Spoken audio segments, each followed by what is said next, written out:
Lectures have gone into a sixth night. Slowly but surely we're proceeding to our final destination, which is the day of Ashura. As these nights go by, we must make a covenant with ourselves that we will change the course of destiny in these couple of nights. It is more than probable for us to be able to change our life, our societies, and to facilitate for the coming back of that Imam alayhi salam. As these nights go forward, it is a night of connection. These are nights of connection whereby you switch off from the world and you connect with the Ahlul Bayt. We only get a shot. Who knows if we're going to have life next year? How many people were sitting here last year who are not sitting here with us? There is no logic to death. There is no logic at all. 6-month-old, 5 years, 15 years, 20, 50, 70. You think there's a logic. You'd think that those people sitting on the departure lounge at the back are going to be the ones going. You never know. News came in the last 10 days that a 22-year-old young man from London passed away whilst playing football. It can happen. Heart failure, heart attack, stroke. Makes no difference. Death doesn't wait for anyone. There is no logic to this. So therefore it's important for us to prepare ourselves for that moment to come. So essentially when the question is asked, what can we do to prepare for the coming of that Imam alayhi salam? What can we do essentially to prepare ourselves, ready ourselves for that coming? The best thing that one can do is remember death. It sobers you, it humbles you. Your arrogance disappears on the moment when you remember that you're about to die, when you're about to leave this world. This is why we find in our traditions, it says, ulama of akhlaq have said, at least once a week if you can, go to the graveyard. Make it part of your timetable. If not once a week, once a month. But take a step to that graveyard. Why? Because it humbles you. It tells you that one day I'm going to be here as well. One day, each one of us. And that's a reality. And that's coming fast upon us. Change yourself. We've got 4 nights to do it. Allah has opened the heavens up for us to turn back towards Him again. Who knows what's going to happen? Will we get another opportunity? Make every night as if it's your last night. And you have the best of all things, which is the tawassul of Sayyidul Shuhada alayhi salam. Allah has given us this as a mercy upon us. It revives our nation, it revives the hearts. You see, a dead heart, the only thing that can revive this dead heart is the love of the Ahlul Bayt. You find that throughout the year you do so many things that your heart feels hard, and it's as if your heart is dying. The only thing that revives this heart again are these tears that you shed for Sayyidul Shuhada. You see, they say, right, when it comes to comparative religions and when we study people converting towards Islam, 90% of people converting to Islam don't convert because of the intellect. It's not because of rational arguments what they convert. The reason why they convert is that Islam hits their emotions. It's the akhlaq of you that hits the people's emotions. That's what changes a person. If a person is ill, when you go and visit that person, that's what changes the hearts and the minds of a person. You know Sayyidul Shuhada when he was standing there, yes, each one of his khutbahs appeals to the intellect, but the one thing that changes humanity is the emotion and it's the heart of a person. Let me take you back to a couple of years ago. I remember in London, right, there was a young man. You know what he said to me? He said to me that I converted a person, and I said, how did you convert him? He said that there was a person in a hospice who was passing away. It's about 60, 65, 70 years old. He said that I made it my life's worth, that what I'm going to do is I'm going to go to the hospice, and for those people who have no one, I'm going to go and I'm going to visit them. Now this young Shia lad stood up, and he goes into this hospice, and when he goes in, he sees that there's a Christian dying there.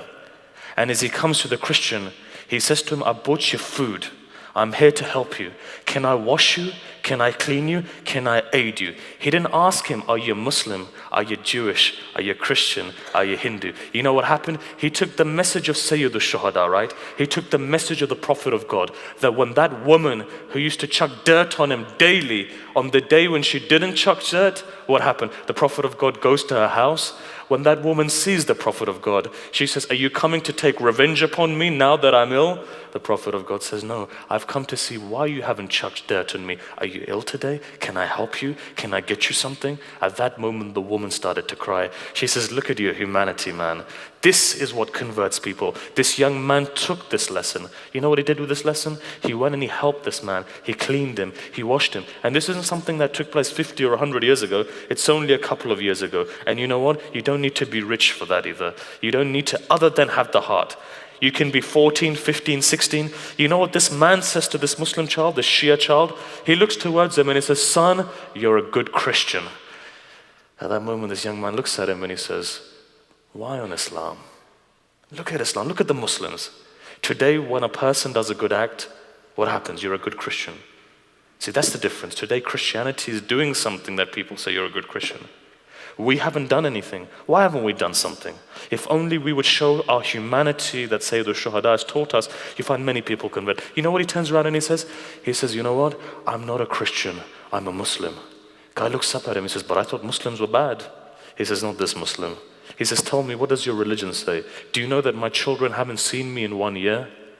This young boy replied, he said, our religion teaches us that if our neighbor, regardless of what sect he is, regardless of what faith he is, regardless of who he is, if our neighbor is hungry, it necessitates that we go and help that person. We are not allowed to go to sleep at nighttime if a person is hungry. We are not allowed to go and sleep at nighttime if a person is in pain. It is our responsibility to make sure that our neighbor is safe and sound and fed and looked after. You know what this guy does? He has tears in his eyes. He said, truly, is that what your religion teaches you? He said, this is exactly what our religion teaches us. One lad from South London, right? And you know what the result was? At that moment, that person says one thing. He looks up at the young man and he says to him, he says, therefore I declare that there is no God but God, and the Muhammad that you believe in is the messenger of God. From today onwards, I am a Muslim. 4 hours later, that person passed away a Muslim. Allah, through this young man, gave this person hidayat, that after 4 hours when he died, he was completely pure and he went straight away to the Ahlul Bayt alayhimus salam.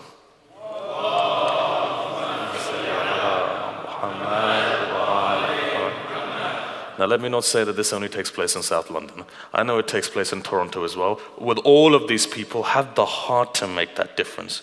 You know, I remember 2 months ago sitting down with a friend, and this guy used to work for one of the largest, in fact he was a partner in one of the largest advertising agencies in the country. You know, he said to me, he says, in the 80s I used to be part owner of this. And he said that we did a survey. He said that when Margaret Thatcher was at her peak, the Conservative Party, so we did a survey. We asked people, if blindly we were to ask you, are these guys good? He said 11% of people said that they're brilliant. He said, but there was another store known as Marks and Spencer's, and they did no advertising whatsoever. It was just the word of mouth. They did the same research. 14% people said that blindly they would accept them, and they said they could. He said that I realized it's the quality when a person produces is what other people recognize. He said, let's do something. He says, from all of my experience as a partner that I have within this advertising agency, now that I'm retired, he said that I've put this to play and I understand that this works. He said that if 10 of us, regardless of PR, you know when you do PR as Muslims, right? Christians and Jews realize that we're fake. This is PR only for the sake of PR. You know, you get the newspapers over and you're cutting a cake or you're helping someone and you're saying, look, quickly put that on Facebook. People realize it's fake. You see, hearts appeal to hearts. And we made an agreement. If 10 people, one of us helps, right? 10 people, regardless of skin, regardless of color. If one of you stands up and says to yourself, I will help 10 people, and when I help that person, all I will say is that my name is Ali or Muhammad and I am a Shia, you'll see revolutions take place. He says that he says a friend of mine went to a person who was a racist.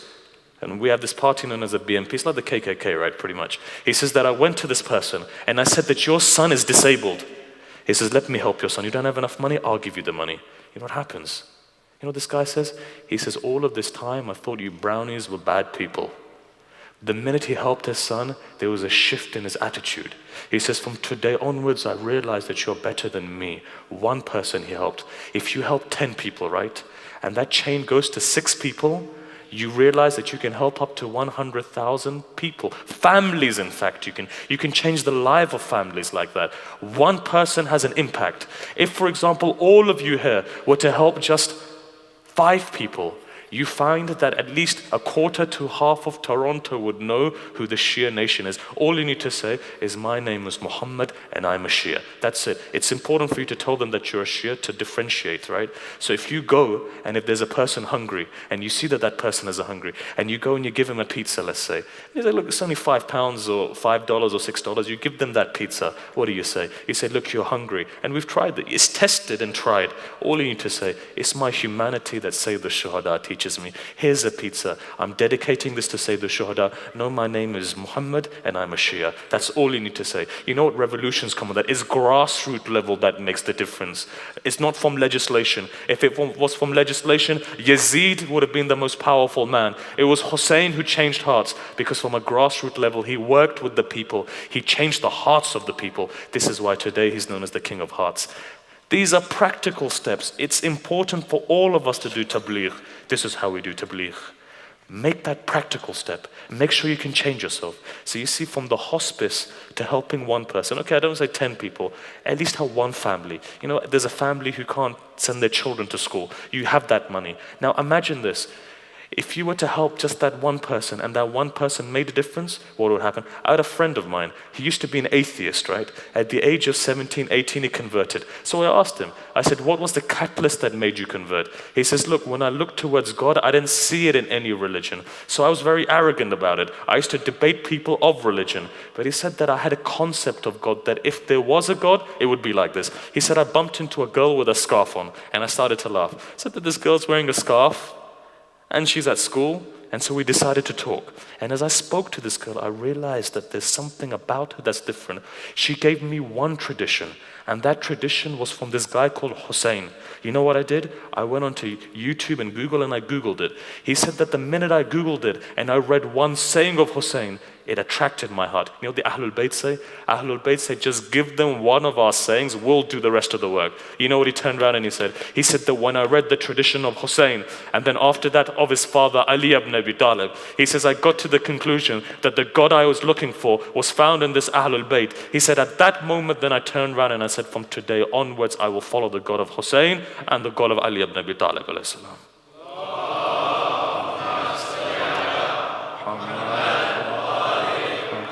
So now think to yourself, what can we do in Toronto to make that difference? Well, let me give you a sketch. Let me give you a plan. You know what I would do? This is what I would do. Your children go to school, right?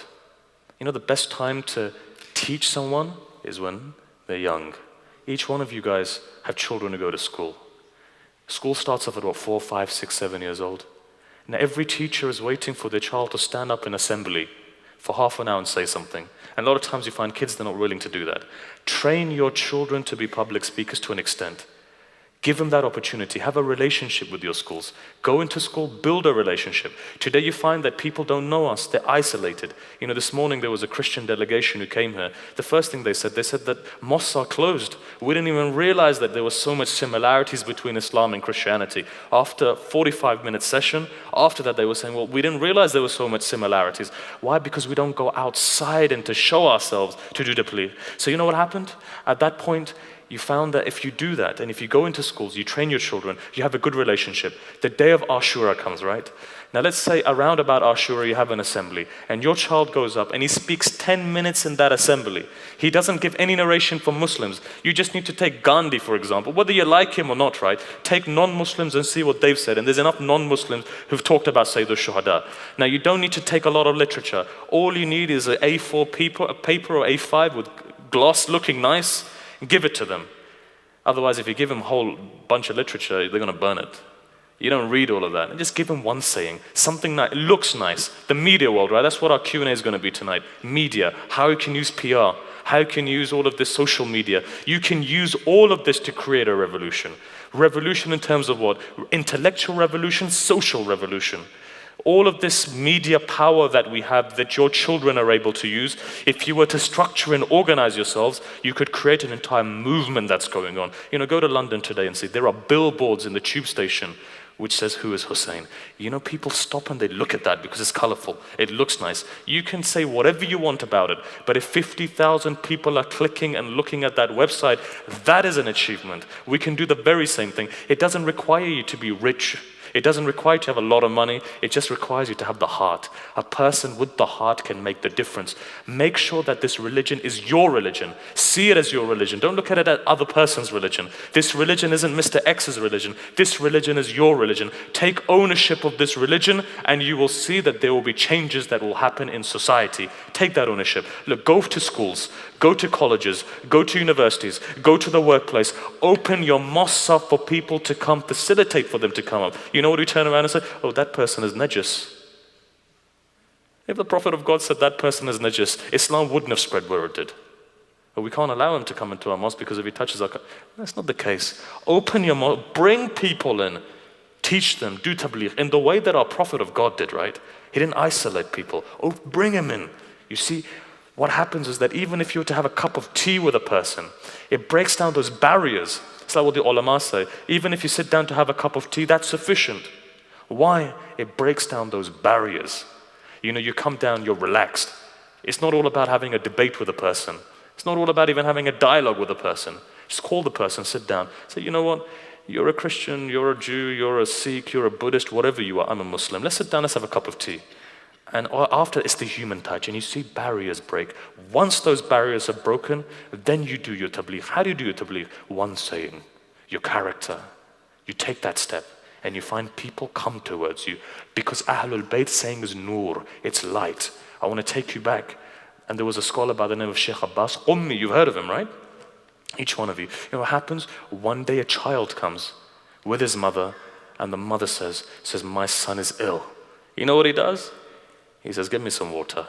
He takes his finger, puts it on the water, turns it around, says, feed the child. Child drank from it. The temperature went. His wife comes to him and says, you know, what have you been doing? You know, what have you been reciting? What kind of magic is this? He says, this isn't magic. He says, for 40 years of my life, I've been writing the akhbar of Ala Muhammad with my hands.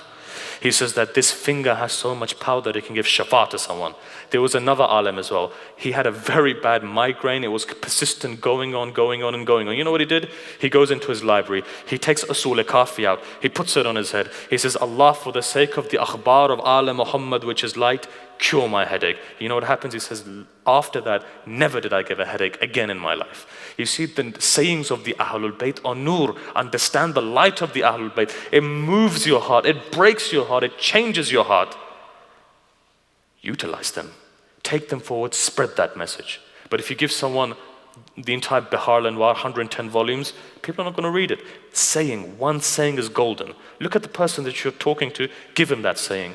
That's all you need to do. Give him one saying. If it's a child, give him the saying that's munasib for that child. If it's an elder, give him a saying which is for that elder. Do this and you'll see that there's a revolution that's created.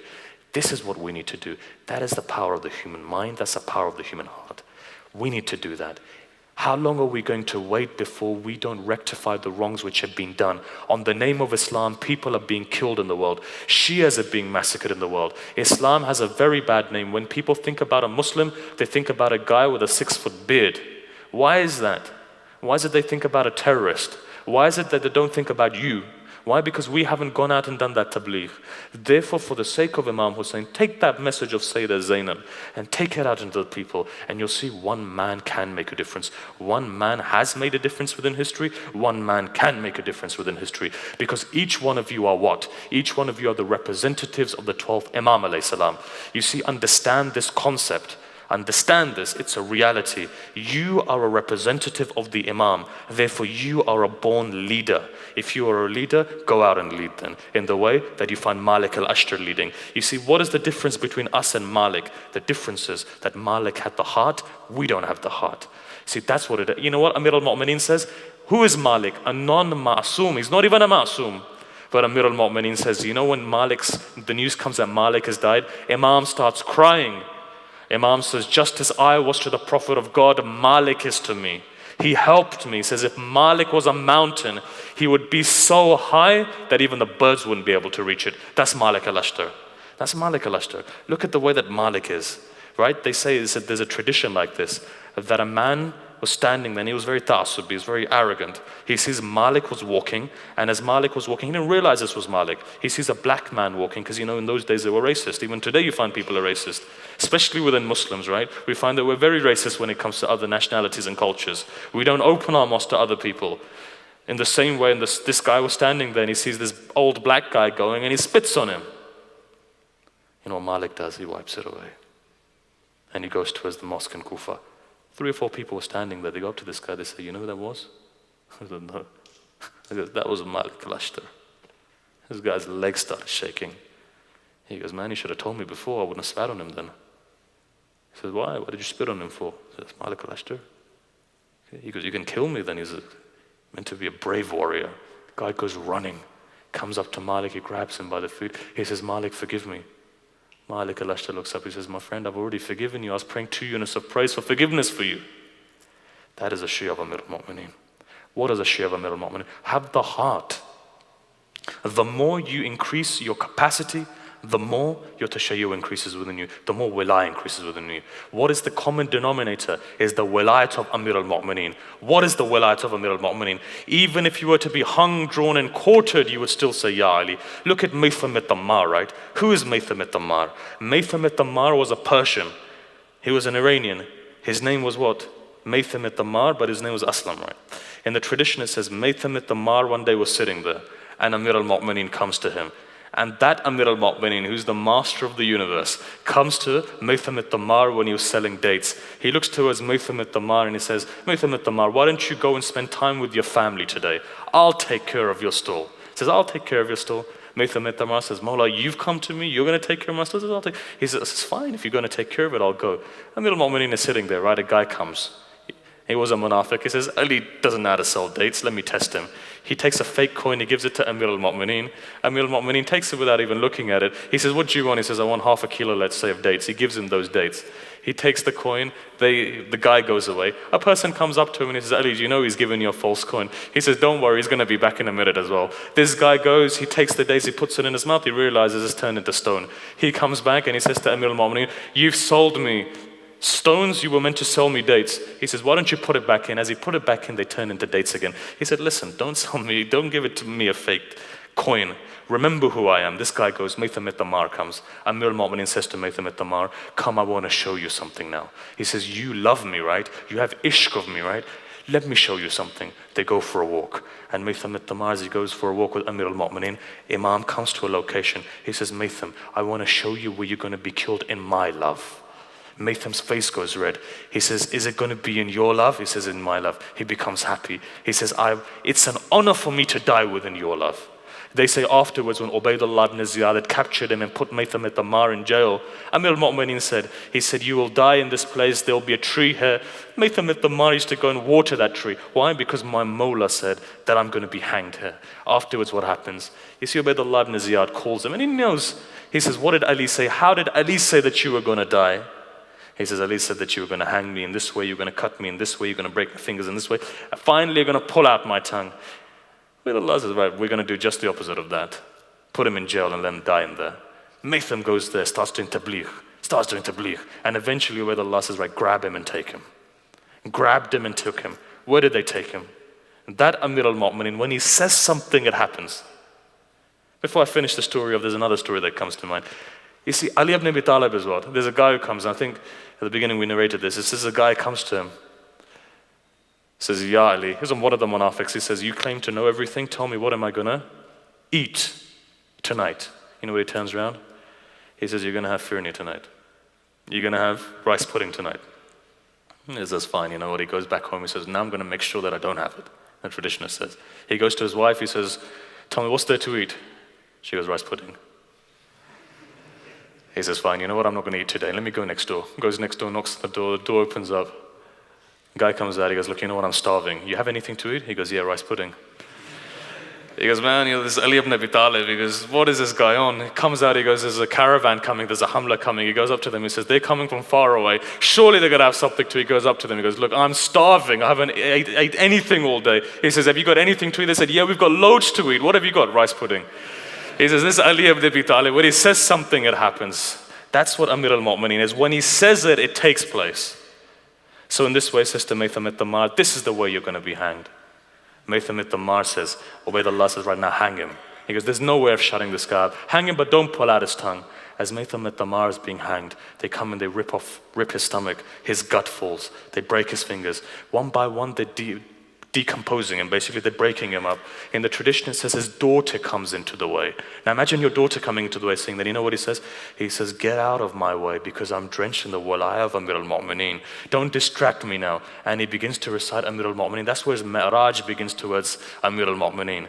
They say on the point of death, Amir al-Mu'mineen comes, right? He's waiting for his Mawla to come and he's reciting to the dhikr of Amir al-Mu'mineen. And at that point, Ubaydullah says, take out his tongue. As long as his tongue is there, tabligh is there. Maytham at-Tamar is almost saying, he says, I give Ali my tongue, that his dhikr won't stop. They come and they pull out his tongue. When they pull out his tongue, from inside of him, you can hear the dhikr of Amir al-Mu'mineen. This is how somebody like Maytham at-Tamar lives. A person drenched in the wala of Amir al-Mu'mineen.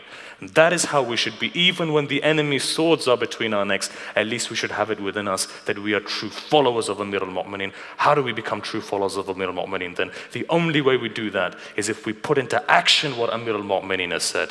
Which Ali ibn Abi Talib? That Ali ibn Abi Talib who gave everything for the sake of Islam. You know what, today I was coming here with an intention to speak about something else, but now that we've started on Amir al-Mu'mineen, we might as well go on Amir al-Mu'mineen. You know what they say, right? 25 years Amir al-Mu'mineen waited. On the day of Ghadir, Rasulullah said to Amir al-Mu'mineen that you are the wali, right? You are the mawla of these people. 25 years later, on the day of Ghadir, when Uthman was killed, it was the day of Ghadir that people came towards Amir al-Mu'mineen. On that day, it's the irony of it, they came on the day of Ghadir and they said to Amir al-Mu'mineen, why don't you become our Khalifa? And at that moment, you know that what Amir al-Mu'mineen, he waited 3 days, right? After that, Amir al-Mu'mineen comes and he gives a khutbah. That's khutbah suluni. Each one of you know that. Not only on one location, but every time, whether it was in Siffin, you found that whether it was in Medina, whether it was in Kufa, whatever opportunity Amir al-Mu'mineen gave, he gave that khutbah of Saluni. He says, ask me before you lose me, not before I die, before you lose me, ask me. In the tradition it says that when Amir al-Mu'mineen was made Khalifa, the member of the Prophet was there, and Amir al-Mu'mineen comes towards that member. On the lower level, the third Khalifa would sit. On the one higher than that, the second Khalifa. On the one higher than that, the first Khalifa. And on the top, the Prophet of God would sit. Amir al-Mu'mineen comes with the Aba of the Prophet, the Amam of the Prophet, the shirt of Ibrahim, the staff of Musa, the ring of Suleiman. And as he comes on, he steps on 1, 2, 3, and he gets right onto the top, and he sits down and he says, praise be to that Lord, finally truth has come back onto its place. That's Amir al-Mu'mineen.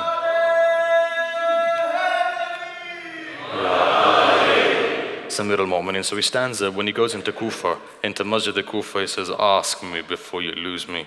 One guy stands up, and you know the story, right? One guy stands up and he says, how many hairs do I have on my head? Well, he looks at him and goes, even if I was to tell you, would you be able to figure out? Who's going to sit there counting for hours, telling you how many hairs? But let me tell you one thing. For every hair that you have, there's a shaitan in your head. And know that that person that you've raised, your child, in your house, who you call Umar ibn Sa'd, will be the killer of my son Hussein. Then Amir al-Mu'mineen predicts that. They said that at that moment, the entire room, like it is now, went quiet. And at that moment, a person stands up. And you know what he says in Jalal? He's an old man, stands up. He says, my Mawla is asking, and you have idiots like this asking questions. He says, I have a question. And he stands up. His back, he's so old that he's wearing a kamarband around his back. His eyes are put back.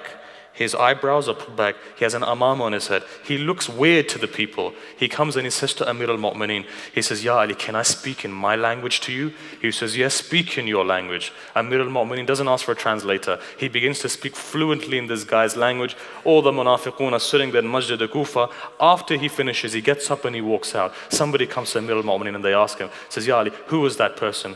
Imam replies, he says that was Khidr alayhi salam coming to ask a question. When Musa had a problem, he went to Khidr. When Khidr had a problem, he comes to Amir al-Mu'mineen alayhi salam. See, that is the status of Amir al-Mu'mineen. So in this way, there's another tradition as well. In the very same tradition, another man now stands up and he turns around. In Jalal, he says, Amir al-Mu'mineen, tell me, where's Jibreel? The entire room goes quiet. Where's Jibreel? Amir al-Mu'mineen looks to the right. The look of imamat goes all the way through reality. He says he's not on the right. Looks towards the left. All of reality to the left, not on the left. Looks up, looks down, looks at the back. 6 places, right? Looks all 6 locations. He says, Jibreel is nowhere to be seen here. Other than you and me, there is no Jibreel. I'm Ali ibn Abi Talib, therefore you're Jibreel. At that moment, they say Jibreel rose, Kufa's mosque opened, and he goes up and it closes again. Munafiqeen are sitting there. They turn around and said, what's the point of Jibreel showing off like that? He could have just walked out. Why does he have to do that the dome has to open up like this? There's another guy sitting there, turns around and he goes, you know why? Because munafiqs like you would have said that wasn't Jibreel. He says, so he needed to show some class, and he showed that class. That's Amir al-Mu'mineen. You see, Amir al-Mu'mineen is that person who Allah and the angels protect. Today, if you're sitting here, know that we have one thing, and that is the wilayah of Amir al-Mu'mineen alayhi salam. See, we need to harness that. We need to harness that within ourselves. We need to take that and we need to spread it to the world. What is wilayah? Absolute. What is that wilayah that we have? It's a covenant that Allah gave. Go back to the Quran and see. He says that I gave a covenant to the mountains and the mountains rejected it. Skies rejected it. Ground rejected it. He says man accepted it. At that moment Allah says, إِنَّهُ كَانَ ظَلُومًا جُهُولًا. Because man is a zalim and man is a jahil. That's why he accepted it. Now think about it. This covenant, what was it? Go into the tafsir and see. Allah says, and we find within tradition as well, that this covenant, this trust that Allah gave was the wilayah of Amir al-Mu'mineen. He gave it to man, and at that moment, what happens? Allah says, إِنَّهُ كَانَ ظَلُومًا جُهُولًا. Man is a jahil, man is a zalim. So somebody asked an alim, they said, why is it that Allah calls man a jahil, an ignorant person, and an oppressive person? He says, no, you didn't understand this. What this verse is trying to say, go back to the root of it, ظَلُومًا جُهُولًا. What is a zalim? Look at the definition of a zalim. A person who oppresses. This isn't the physical world Allah's talking about. He says this is the metaphysical world. Man, when he oppresses himself, i.e. when he goes beyond his parameters, he says that this is why Allah gave the covenant. When he gave it to the angels were content.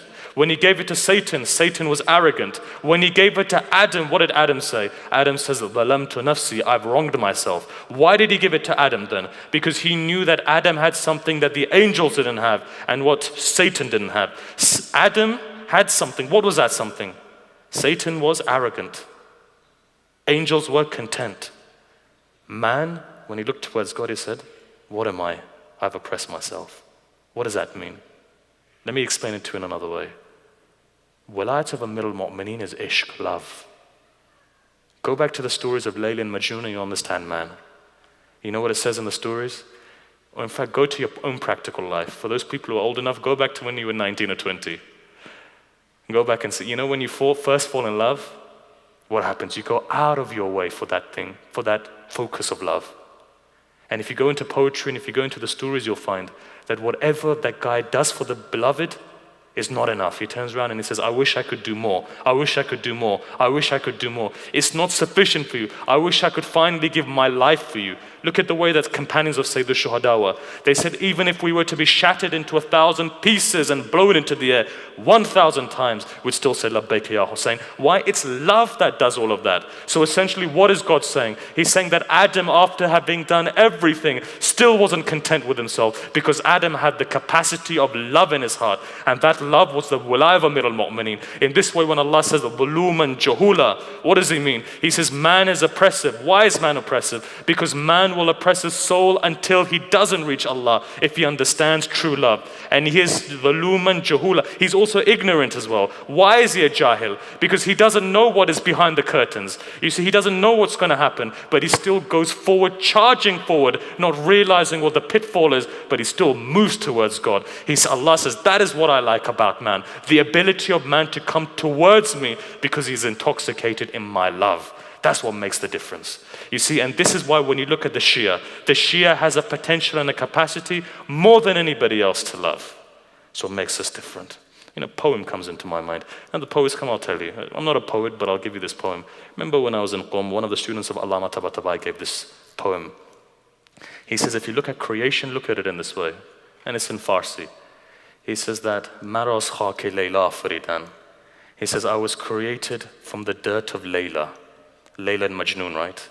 He says, I was created from the dirt of Layla. Sayyid Haydar Amli, the Marja, he says that what is Layla essentially? He says that this story has a meaning behind it.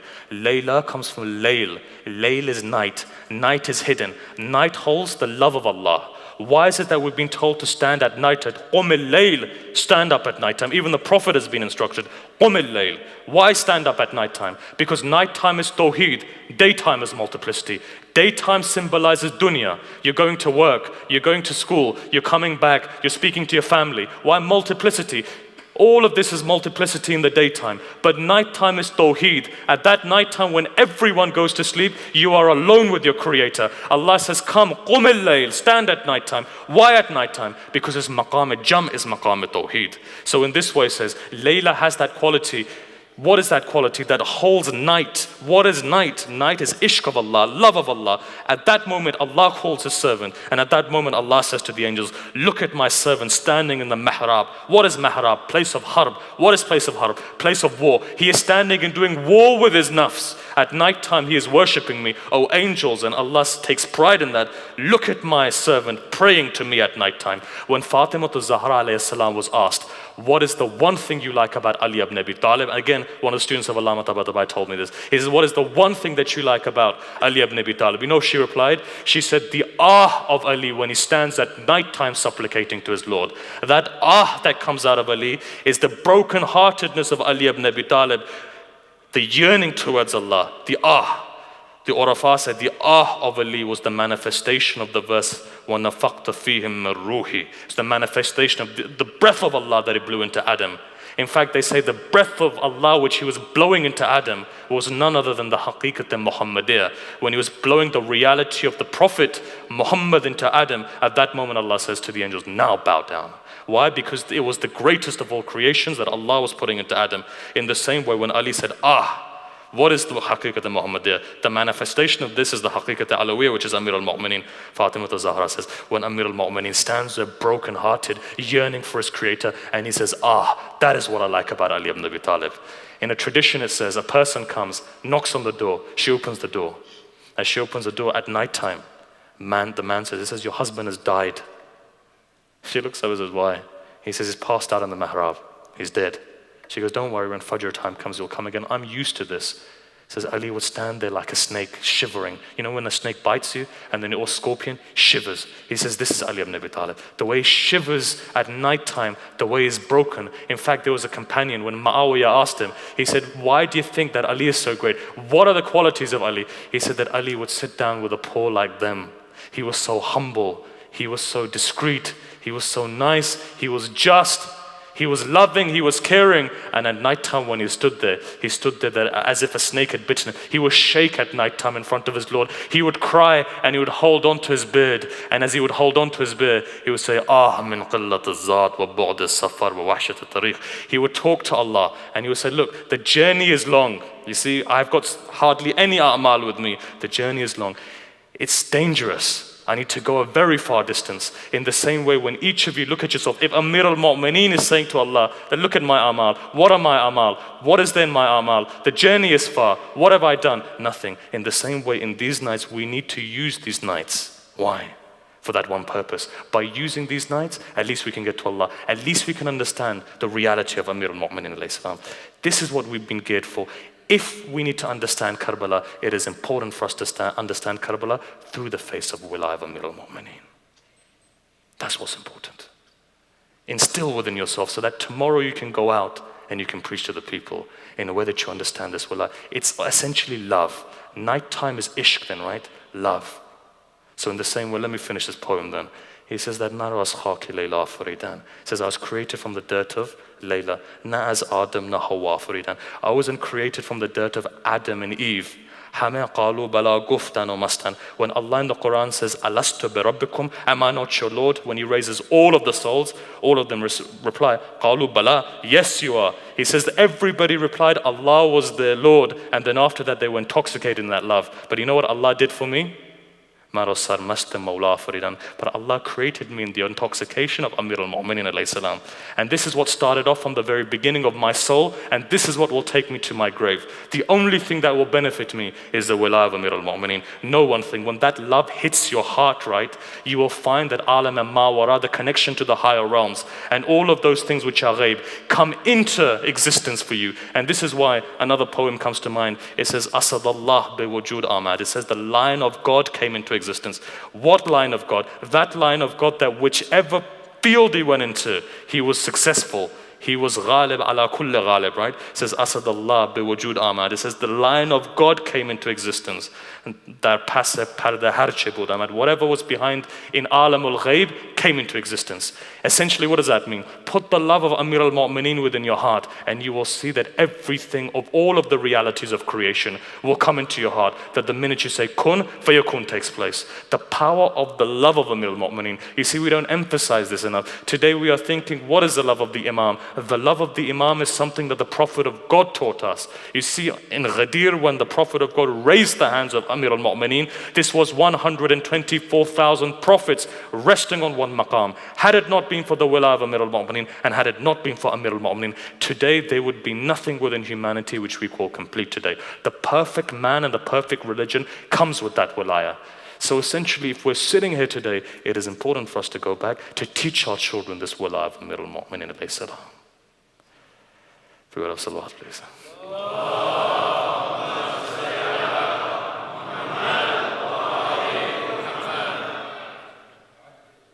I was planning to speak on something else. But when the wala of Amir al-Mu'minin comes, sometimes you're handicapped. In fact, that is everything that we have, you see. It's the power of love. And you Shias have the ability to love more than anybody else. You see, there are two levels of love. Final thing. But understand this. This is a philosophical concept now. There are two levels of love.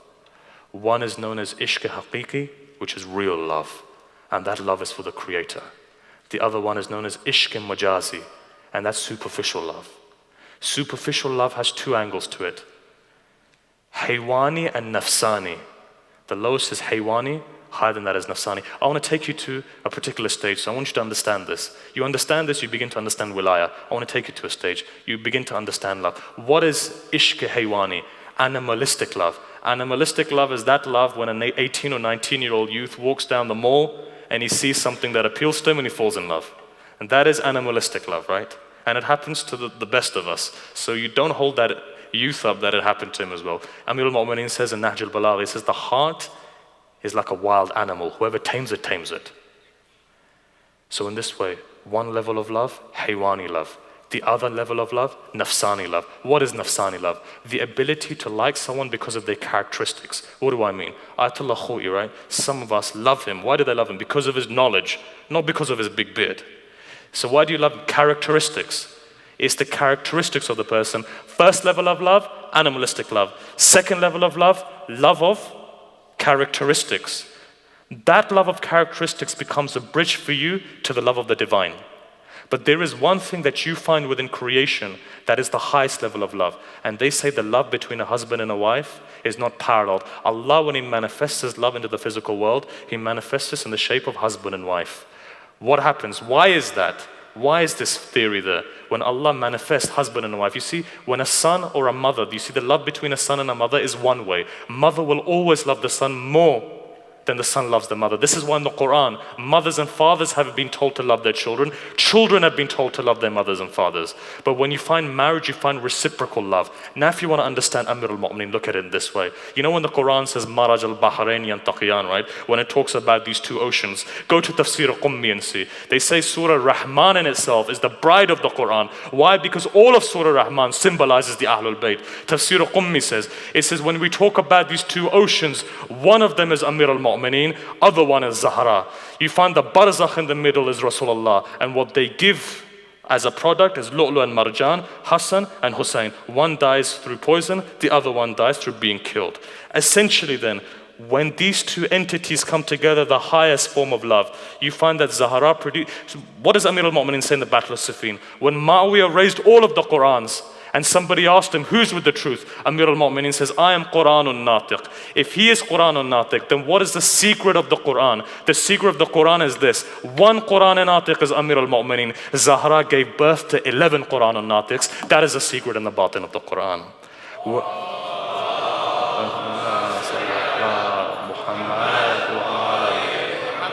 Where am I taking this? Why am I mentioning this? What has this got to do with tabligh? It's got to do with this. Ahlul Bayt an-Nur. When Allah took His light and put it into the form of a book, He created the Quran. And when Allah took this light and put it in the form of Bashar, He created Muhammad and Ali Muhammad alayhi salam.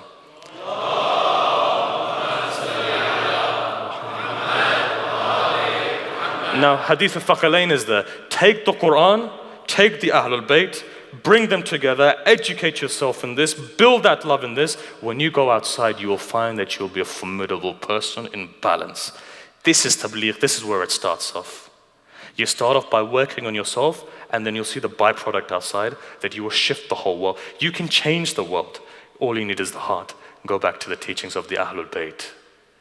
All of this long-winded fadail was for one reason. Understand the wilayat of Amir al-Mu'mineen. Take that wilayat as your responsibility and go out and defend Islam. Defend Islam with your character. Defend Islam with your tongue. Defend Islam. Your children need to defend this religion. Your elders need to defend this religion. Your women need to defend this religion. This is what tonight is about. Tonight is about a mother. And if you are here today, you are here to cry over that mother. Our tears, as we mentioned from day one, each one of you has something in your heart that you want Allah to accept. What is the best time for Allah to accept your du'as is when those tears come into your eyes and you make that intention that I'm crying for Sayyidul Shuhada. Let those tears come into your eyes. Think today though, if we're going to give our condolences to Sayyidah Zainab, imagine now, for those people who have been to Damascus, right? You remember how vibrant it used to be, how good it used to be. Go today and see, that lady is alone. Her shrine is being demolished day by day. People are coming to demolish it. Take yourself to that lonely maqam, which is known as Damascus, and sit down over there. And now give condolences to Sayyidah Zainab. Your soul travels. You know, I've seen in my life and you've seen in your life as well. You see, when a child comes home late, you've seen your mother standing on the doorstep, waiting. How many times does a mother phone and says, son, are you okay? And sometimes you're in a party or somewhere, you don't answer your phone. And when you go home, you find that your mother, look at the state of your mother. You've noticed that, right? Children, when they come home late, it doesn't matter how old you are. It doesn't matter if you're 50. If your mother is alive, pray to Allah and ask Allah to give her a long life. You've seen when you go back, let's say you go to Tanzania, you go to Kenya, if your mother is alive, she's waiting for you, however old she is, she's waiting for her son to come, however old you are, however grey your beard is, she goes, she hugs you, she kisses you, she holds you in your arms. Why does she do that? Mother's love. Now imagine a mother who's about to sacrifice 2 of her children. How must it be? I'm going to take this slowly because the sisters have requested as well. They want to cry, you want to cry. Let's all give our condolences to Sayyidah Zainab. Which Sayyidah Zainab? Let me tell you something. You know what the most important moment is for the life of a wife, or when she gets married? Is that moment when she has a child. Ask those people who don't have children how they're feeling. Ask those people who don't have anyone to call them mother. They go 10 years, 15 years without children, 20 years. Now imagine if you had children and your child were to be killed and then there was no one to call your mother. When you went into the house and it was an empty house, how must you be feeling? Looking at the children, you're looking at the toys of your children, looking at the beds of your children, looking at, my son used to sit here and eat with me. My son used to, so my daughter would be there, she used to drink with me. When I used to call, that child used to come to me. Imagine that house where there has no children. You know, Sayyid al-Shuhada says, he says that I don't want to go into a house where there's no sakina there. He says, because when I go into the house, I feel that that house is empty. If Sayyid al-Shuhada feels that pain, imagine what that mother must be feeling. You know what she wrote in her contract? She writes in her marriage contract, she says, my husband, if my brother was to go anywhere, right? I should be allowed to go with him. You've heard this tradition, I'm going to relay it again. It says when Zainab was getting married, right, in the tradition of the Hijazis what was that tradition? That the mother would take the daughter and would take the daughter to the house of the husband. You find in the tradition, it says that when Zainab is about to get married, she's standing on the door and she has no mother to take her. She looks left and she looks right and she can't see anyone. Amir al-Mu'mineen is crying. Amir al-Mu'mineen says to Hassan and Hussein, why don't you go and drop off your sister? In the tradition it says, they go, they drop off their sister, they come back. Amir al-Mu'mineen after 4 hours goes into a room. He sees Sayyid al-Shuhada's crying. He's bawling, there's tears in his eyes. He goes, Hussein, what's up my son? Why are you crying for? He says, I miss my sister Zainab. He says, I can't live without my sister Zainab. She's gone to her house. I know she has to get married. This is, my heart is breaking because I've never spent a day without Zainab. You know what Imam says? He says, why don't you go to the house of your sister then? You know what the tradition says? The tradition says Zainab was sitting there in a room and she was crying and she had her hands up and she was saying to Allah, says, Allah, I have never left my brother Hussein like this. Says, Allah, I'm missing my brother Hussein. Please Allah, for the sake of the one who united Ismail with Ibrahim, says, bring my brother to me. A knock on the door comes. Zainab comes to see who it is. Sayyid al-Shuhada walks in. Brother and sister embrace each other and they begin to cry. That is love between Sayyidah Zainab and Imam Hussein. What night comes now? The 9th night comes. In the tradition it says Sayyid al-Shuhada is walking from one tent to another tent and he's listening to the conversation. You know the conversation says? The conversation comes to this. You see, we find that the mother of Qasim is sitting in one tent speaking to Qasim. You know what she says to Qasim? She says this. She says, son, I am a widower. I'm a widow. I don't have a husband. Says, oh, tomorrow, make sure that you go and give your life for Hussein. You know why? Because one day I'm going to meet your father and I have to justify to your father that you were alive and Hussein's children were dead. He says, but son, know that because my husband isn't here, maybe they may not send you. So make sure you go and give your life so that I can say to your grandmother on the day of judgment, I gave something as well. Say the Shuhada, tears comes in his eyes. He goes into the next tent. You know what happens in the next tent? There's a mother there sitting with a 6-month-old baby and she's crying. And as she begins to cry, she says, son, you're so young, you're so tiny. Everybody is going to give their children for the sake of Zahra tomorrow, for the sake of Hussein. Says, what am I going to do on the day of judgment? If your grandmother was to ask me, what sacrifice did you give? Says, what am I going to give? And she's crying and say the Shuhada has tears in his eyes. Goes into the other tent. Who's in the tent? Kulthum. Kulthum's praying to Allah and crying, I don't have a child to give. Abbas comes. He says, look, I will be that person who goes in your way. Another woman is there. What is she doing? She's holding her son, she's putting her hand on his head and she's rubbing his hair and she's saying, Ali Akbar, no mother has bore a son like you, but tomorrow no one think that the fight is going to be fierce and I want you to go and I want you to give your life because I'm not from the Ahlul Bayt. I'm not one of them. So I don't want tomorrow that somebody raises a finger. And finally, he goes and he sits down in front of a tent. In that tent, who's sitting there? A woman is sitting there with her 2 sons. And you know what she's saying? She's saying, you sons, you are the son of Ja'far at-Tayyar. Son, you are the son of Ali ibn Abi Talib. Son, I have confidence in you that you will fight tomorrow. Son, but know one thing. If you see Umar ibn Sa'ad, I urge you from the haqq that I have over you, go and kill Umar ibn Sa'ad. And sons, know, I know that you're brave and I know you'll fight, but if you come to the river Euphrates, sons, know one thing, I will never forgive you. If you go and drink from that water, know that Sakina will be thirsty tomorrow. So make sure you don't drink from that. And sons, know, I want you to give your life for the sake of your uncle. What happens? Ashura day comes. Ashura day comes. Dhuhr time comes. This is a narration from Abu al-Fadl Abbas. In the tradition it says Abbas is watching Zainab pacing like Amir al-Mu'mineen would pace. And at that moment he goes to her and he says, why are you pacing for, sister? And the reply comes, says, call my brother Hussein. At that moment Abbas goes, he calls Sayyid al-Shuhada. Sayyid al-Shuhada comes. And at that moment Zainab says, I want to sacrifice my 2 sons for my sake, for my haqq.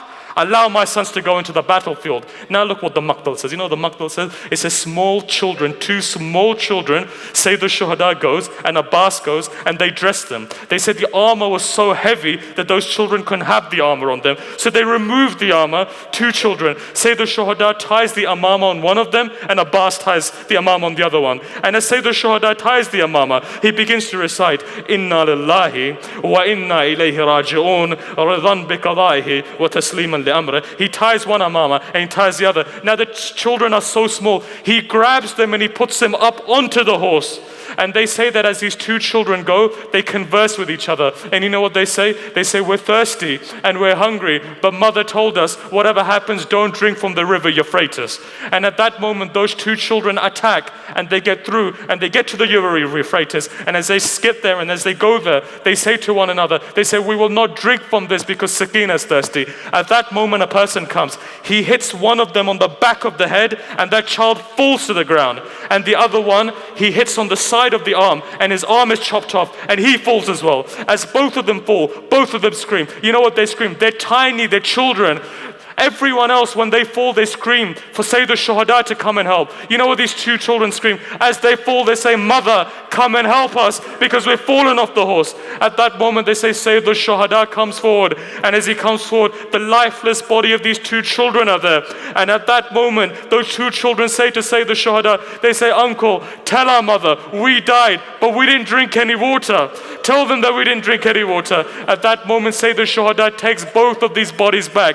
In the tradition, it says this: everyone comes and sees these dead bodies, but one mother is standing outside and she is not coming. Fidda comes forward and says, why don't you go and see your two sons? You know what it says in the Maqtal? A mother's love, right? Regardless of who she is, she's a mother. They say Zainab comes to the tent and she's looking around for something. When Fidda asks, what are you looking around for? Zainab says, I can't see the entrance to the tent. Says, guide me to the entrance so that I can go in.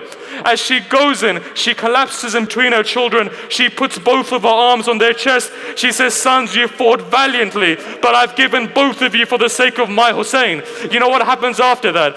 The 11th night comes. Everyone's head is chopped off. Look at the tradition it says. It says one by one, each head is there. Layla goes to her son. Barwa goes to her son. Rabab goes to her son. Everyone is going to their son. But they say Sayyid al-Shuhada's head, Zainab takes. Two small heads are in the corner and there's no mother to go towards those heads. A woman stands up and she says, in Kufa, the same thing happens. A woman says, has the mother of these children died? At that moment, Fidda says, he says, keep your voice down. Zainab is over there. Says Sham comes. Again, all the heads are distributed. Two heads are in the corner. Again, there's no one to claim these heads. You know what it says in tradition? Zainab didn't cry for her sons. She didn't cry in Kufa, she didn't cry in Sham, she didn't cry in Karbala. But in the tradition it says, mother's a mother, right? As she comes back to Medina, and as she walks through the door, and as she comes into a house, before she goes into the house, she goes to Rasulullah's grave. She says to Rasulullah, you know what happened to your Hussein? He was slaughtered on the plains of Karbala. She complains. Then she goes to her mother, Fatima Zahra. She takes the blood-drenched shirt, she puts it on the grave. An earthquake comes. She says, mother, you can't take the blood-drenched shirt. I was 70 paces away. I saw Hussein's neck being chopped off. At that moment she gets up, she goes into her house. As she goes into a house, she goes into a room. When she goes into that room, she sees small prayer mats there. And as she sees those small prayer mats, she grabs them, she hugs them, she puts them to her head. She says, Anna and Muhammad, I didn't cry for you then, but sons, there's no one to call me mother anymore. You know what it says in the tradition? Her husband comes in, and as her husband comes in, imagine that a wife after years, maybe 40 days maybe, a wife come back home. What's the most biggest tragedy for a wife? That the husband doesn't recognize her. You know what that man says, her husband says? He says, oh old woman, why are you sitting in this room for? My wife Zainab isn't here, why don't you go out? You know what Zainab turns around? She looks up and she says, my husband, don't you recognize me? I'm Zainab. As she gets up, she puts her hand behind her back like this. At that moment, her husband falls to the ground. Says, why have you fallen to the ground? He says, Zainab, just tell me one thing. What are those marks on your hand? And what are the marks on your back like this? Inna lillahi wa inna ilayhi raji'un. For the sake of Muhammad and Ali Muhammad, may Allah accept our worship today. For the sake of Muhammad and Ali Muhammad, all of those people who are suffering, all of those people who have du'as today, for the sake of Muhammad and Ali Muhammad, may Allah accept your du'as. One final tradition. You see, Zainab went back to Medina. She gave her sons. From all of the women, you find one woman had one small son and one small daughter. One of them was buried in Karbala, the other one was buried in Sham. When that woman comes back to Medina, she's lost three people: her husband, that baby, and that small girl. But you know what it says in the riwayat? It says in the riwayat, in front of that mother, they took a spear and they hit it into ground in such a way that when they drew the body out again, there was a pierced 6-month-old body on a spear for the sake of the heart of that mother. And then you know what they did? They didn't stop there. They took a knife because a sword was too big. They took that knife and they cut the child's head in front of that mother. For the sake of that moment, may Allah accept all of our du'as. May Allah hasten the dhuhr of the Imam alayhi salam and make us all part of his ansar. Wa sallallahu ala Sayyidina Muhammad wa alayhi tahirin. Matam Hussain.